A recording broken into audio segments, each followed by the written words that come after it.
আসসালামু আলাইকুম বন্ধুরা, কেমন আছেন? আশা করি সকলে ভালো আছেন, আমিও ভালো আছি। তো আমরা যারা ইউটিউবের ওয়াচ টাইম নিয়ে একটু দ্বিধাদ্বন্দ্বের ভিতরে আছি, আমি তাদের কাছে বলবো কীভাবে সঠিক ওয়াচ টাইমটা আপনারা দেখতে পারবেন সেই বিষয়ে আজকের এই ভিডিওটা।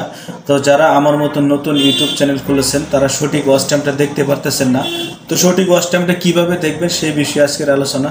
আমরা হয়তো অনেক ইউটিউবের সঠিক ওয়াচ টাইমটা দেখতে পারি না, বা ইউটিউব স্টুডিওর ভিতরে গেলে অনেক সময় ভুল যে ওয়াচ টাইম ওইটা দেখায়, আমাদের যে সঠিক ওয়াচ টাইমটা ওইটা দেখায় না। তো সঠিক ওয়াচ টাইমটা আমরা কীভাবে দেখব সেই বিষয়ে আজকের আলোচনা। তো চলুন আমরা স্ক্রিনে যাই, দেখি সঠিক ওয়াচ টাইমটা আমরা কীভাবে দেখতে পারি।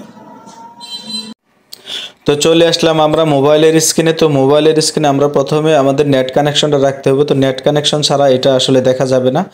তো আমরা প্রথমে ওয়াইটি স্টুডিওর ভিতরে যাব। এই যে আমাদের ওয়াইটি স্টুডিও, এখানে একটা ক্লিক দিতে হবে। তারপর দেখেন এখানে দেখাইতেছে 5.7 ওয়াচ টাইম, এটা আসলে সঠিক ওয়াচ টাইম না।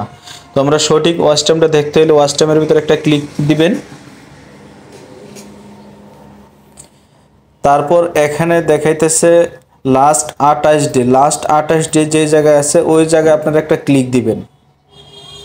দেওয়ার পর এই জায়গায় দেখেন 365 ডে যে জায়গায় লেখা আছে ওই জায়গায় একটা ক্লিক দিলেই আসলে আমাদের যে সঠিক ওয়াচ টাইমটা ওইটাই দেখাবে।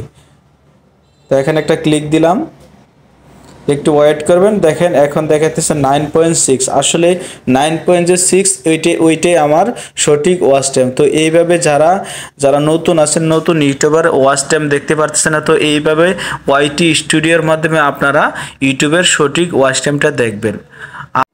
আর যারা পিসি দিয়ে দেখতে চান সেম প্রসেসে মজিলা ফায়ারফক্স কিংবা গুগল ক্রোমে ঢুকবেন। ঢোকার পরে আপনারা আপনাদের ইউটিউব চ্যানেলে যাবেন। ইউটিউব চ্যানেলে যাওয়ার পরে সেম প্রসেসে ওয়াইটি স্টুডিওর ভিতরে ঢুকবেন এবং ওয়াচ টাইমে ক্লিক দিবেন। যেখানে আপনাদের 28 ডে লেখা দিচ্ছে, লাস্ট 28 ডে, ওই জায়গায় থেকে 365 ডে করে দিবেন।